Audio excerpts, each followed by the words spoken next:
ই-হেলথ card চালুর নির্দেশ প্রধানমন্ত্রীর। ৮ প্রতিমন্ত্রী দপ্তর পুনর্বণ্টন, প্রজ্ঞাপন জারি। দলীয় এমপি মন্ত্রীদের 2 দিনের প্রশিক্ষণ দেবে বিএনপি। নিজেকে নির্দোষ বলে বিয়ে প্রেগন্যান্সি গুঞ্জন উড়িয়ে দিলেন অভিনেত্রী তিথি। নতুন রেকর্ড গড়ল টি-20 বিশ্বকাপ ইতিহাসে সর্বোচ্চ।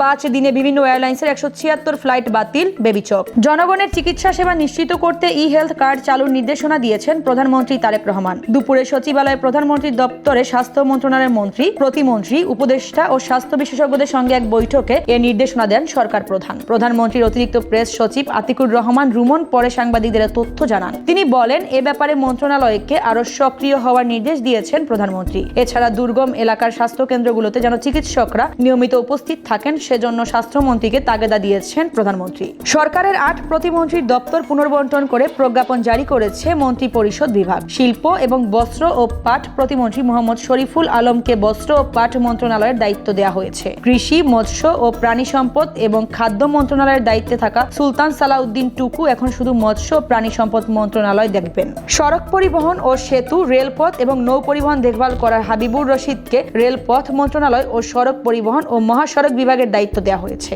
একই খাতের আরেক প্রতিমন্ত্রী মোহাম্মদ রাজীব আহসান পেয়েছেন নৌ পরিবহন মন্ত্রণালয় ও সেতু বিভাগ। অর্থ ও পরিকল্পনা প্রতিমন্ত্রী মোহাম্মদ জোনায়েদ আব্দুর রহিম সাকি এখন পরিকল্পনা মন্ত্রণালয়ের দায়িত্বে। ফারজানা শারমিন সমাজ কল্যাণ, মোহাম্মদ নুরুল হক প্রবাসী কল্যাণ ও বৈদেশিক কর্মসংস্থান এবং ববি হাজ্জাজ প্রাথমিক ও গণশিক্ষা মন্ত্রণালয়ের দায়িত্ব পেয়েছেন।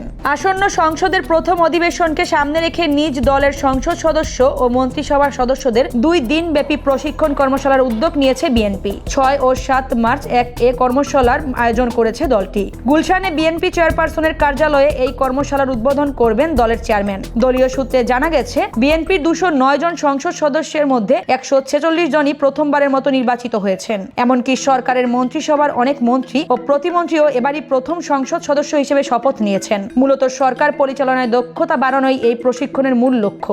আমি তো কোনো অপরাধ করিনি, কাউকে গিয়ে মেরে ফেলিনি। তার হয়তো অনেক কষ্ট বা দুঃখ ছিল যা সে সহ্য করতে পারছিল না। মানুষ বলছে আমি আলভিকে বিয়ে করেছি, আমি প্রেগন্যান্ট, এসবের কোনোটিই সত্য নয়। ইকরার ঘটনায় নিজের নামে বিতর্কের কেন্দ্রে উঠে আসায় এসব কথা বলেন অভিনেত্রী ইফফাত আরা তিথি।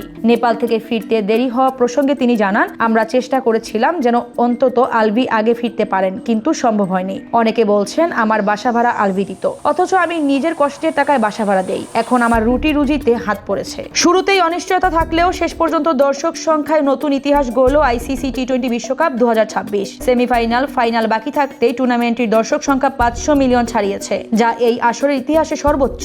বিষয়টি নিশ্চিত করেছেন আন্তর্জাতিক ক্রিকেট কাউন্সিল এর চেয়ারম্যান জয় শাহ। তিনি জানান, ভারতে এই মাইলফলক স্পর্শ করা সম্ভব হয়েছে। ডিজিটাল প্ল্যাটফর্মেও ছিল ব্যাপক সাড়া, যেখানে একসঙ্গে সর্বোচ্চ 65 মিলিয়ন দর্শক ম্যাচ দেখেছেন। নকআউট পর্ব শুরুর আগে এমন রেকর্ডে উচ্ছ্বসিত আয়োজকরা। মধ্যপ্রাচ্যের নিরাপত্তা সংকটে 5 দিনে ঢাকায় 176 ফ্লাইট বাতিল হয়েছে। 28 ফেব্রুয়ারি থেকে ইরান, ইরাক, কুয়েত, সংযুক্ত আরব আমিরাত, বাহরাইন, কাতার ও জর্ডান আকাশসীমা বন্ধ করায় প্রভাব পড়ে হযরত শাহজালাল আন্তর্জাতিক বিমানবন্দরে। বেসামরিক বিমান চলাচল কর্তৃপক্ষ জানায়, 28 ফেব্রুয়ারি থেকে 4 মার্চ পর্যন্ত 148 ফ্লাইট বাতিল হয়। এছাড়া বুধবার বাতিলের মধ্যে Qatar 4, Kuwait 2, Jazeera 2, air Arabia 8, Emirates 5, US Bangla 4 ও বিমান বাংলাদেশ 3টি ফ্লাইট। এদিকে 5 মার্চ পর্যন্ত Dubai, Abu Dhabi, Sharjah, Dammam, Doha ও কুয়েত রুটের সব ফ্লাইট বাতিল করেছে বিমান বাংলাদেশ এয়ারলাইন্স।